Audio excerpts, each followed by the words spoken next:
Jamala was born and raised in Sumatra, Indonesia's largest island. From an early age, the woman was interested in medicine, which eventually became her life's work.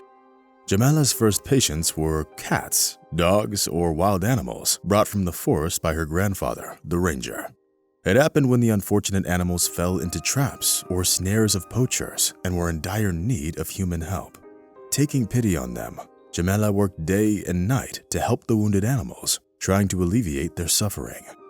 Yusuf loved his granddaughter very much and always tried to make sure that she had everything she needed. Jamala never knew her father, and she lost her mother when she was 5 years old. Unfortunately, the woman died of an incurable disease. Therefore, grandfather Yusuf was the only family the girl had left. Jamala didn't have a happy or carefree childhood, as her peers often laughed at the girl because of her simple clothes. Rumors around the city claimed that Jamala's mother had her out of a wedlock with some lowlife.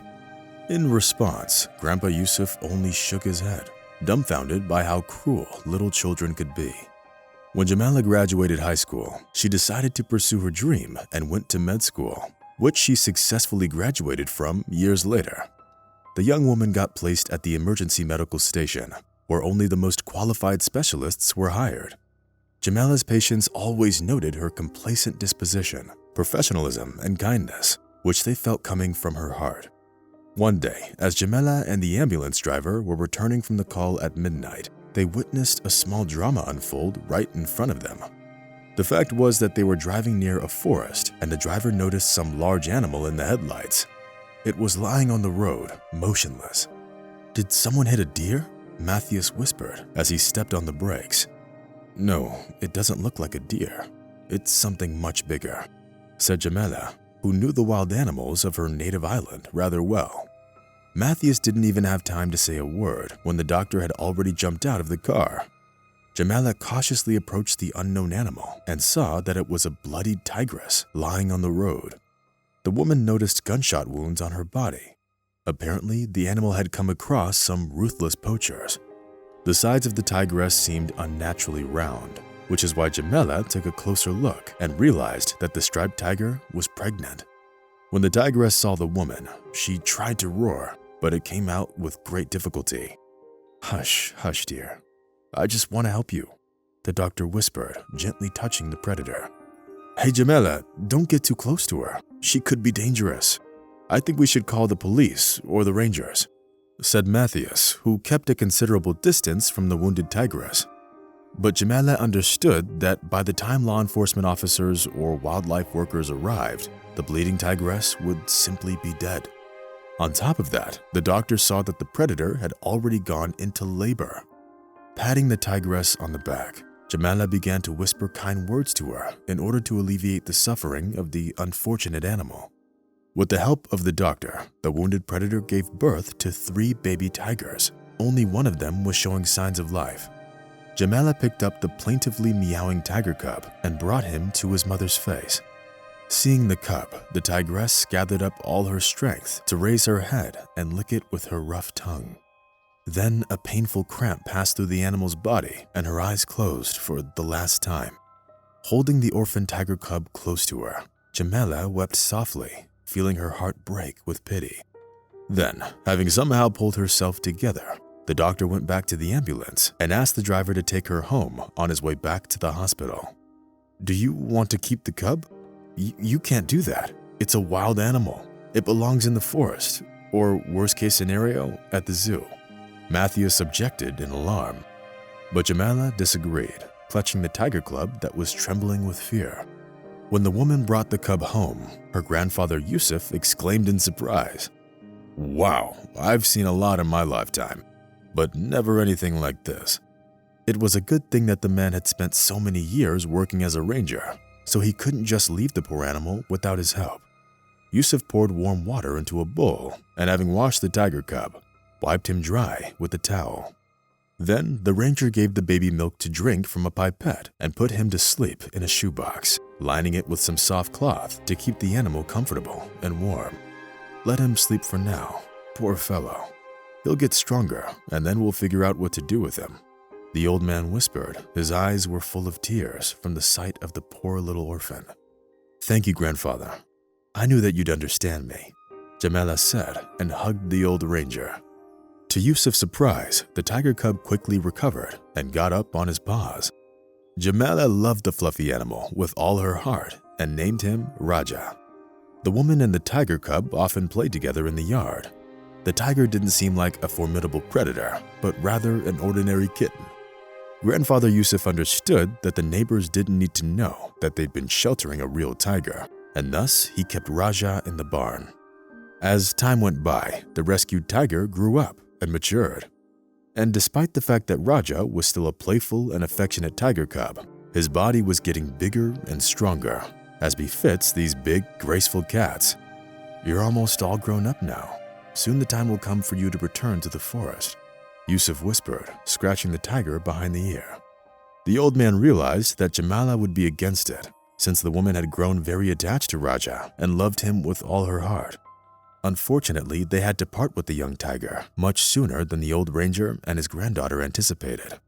The thing was that the son of a local rich man had been courting Jamala for a long time, but the woman didn't reciprocate. Nor did the woman ever give Mansour reason to consider her his property. But the persistent rich man didn't think so, and one night he ambushed Jamala when she was returning home from work. Since there wasn't anyone on the street, Mansour grabbed the woman by the hand and dragged her into the bushes. Either the rich man was drunk or he used the fact that he could get away with anything he did, but that evening he decided to dishonor Jamala. The woman fought him desperately and screamed at the top of her lungs, but the forces were unequal. The situation escalated, and when it seemed to Jamala that there was no way out, the bushes behind Manur crackled and Raja jumped out, growling. Despite the fact that the tiger was still in his teens, he was already strong enough to fight off Mansour, who decided to abuse his mistress. Covered in wounds, the man ran down the street, screaming, "Thank you, my dear. How did you get out? Did you break down the barn door?" Jamala asked, hugging her striped friend, who still couldn't calm down and twitched his tail nervously. Unfortunately, Mansour told his father about the incident with the tiger, and he immediately used all his connections to make sure that the police got involved in the situation with the predator. But Yusuf didn't spend so many years of his life defending the forest dwellers, so that he could now let them confine Raja to an enclosure at the zoo. Therefore, that very evening, the old man put Raja in his car, and together with Jamala, they took the tiger out to a remote part of the forest. The woman couldn't stop crying as she hugged the tiger one last time. She knew full well that it would be the last time she saw him. It's better to let Raja live a free life in the wild than be stuck in a cage for the rest of his life, having people pointing fingers at him, Yusuf said, patting the tiger on the head. The striped predator took a few hesitant steps along the path, and then, throwing a farewell glance at Jamala, quickly disappeared into the forest thickets. The old ranger hugged his crying granddaughter, trying to console her. "Don't cry, my dear. Trust me, he will be better off in the wild," Yusuf whispered, his eyes full of tears. Several months passed, and Jamala never once saw Raja. The woman resigned herself to the fact that the tiger now lived where he actually belonged. Unfortunately, the rich man's son, Mansour, never forgave Jamala for the humiliation that he experienced that ill-fated evening. All this time, the man worked on a sophisticated plan of revenge. According to Mansour, it could only be carried out after getting rid of Jamala's striped defender. It all started with the disappearance of the old ranger, who didn't come home after yet another one of his trips to the forest.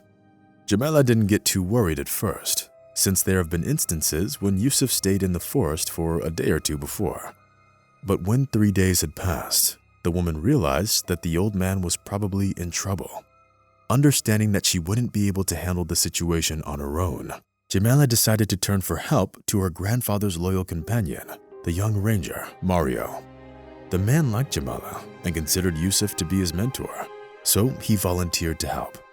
Mario was aware that the old ranger had recently been concerned about the increasing cases of illegal logging in the territory entrusted to him.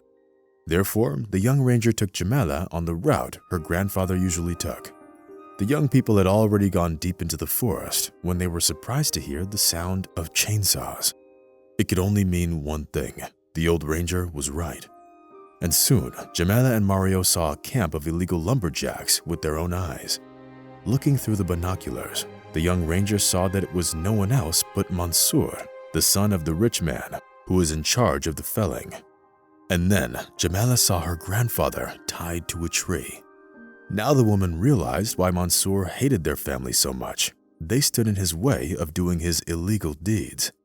The young people came closer and didn't even notice when a couple of lumberjacks armed with guns sneaked up from behind them. "And where exactly do you think you're going?" one of them asked, holding the intruders at gunpoint. Jamala and Mario shuddered as they realized they were trapped.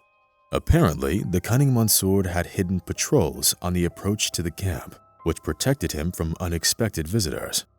And when the owner of the illegal sawmill saw who his thugs had caught, he couldn't hold back a joyful exclamation.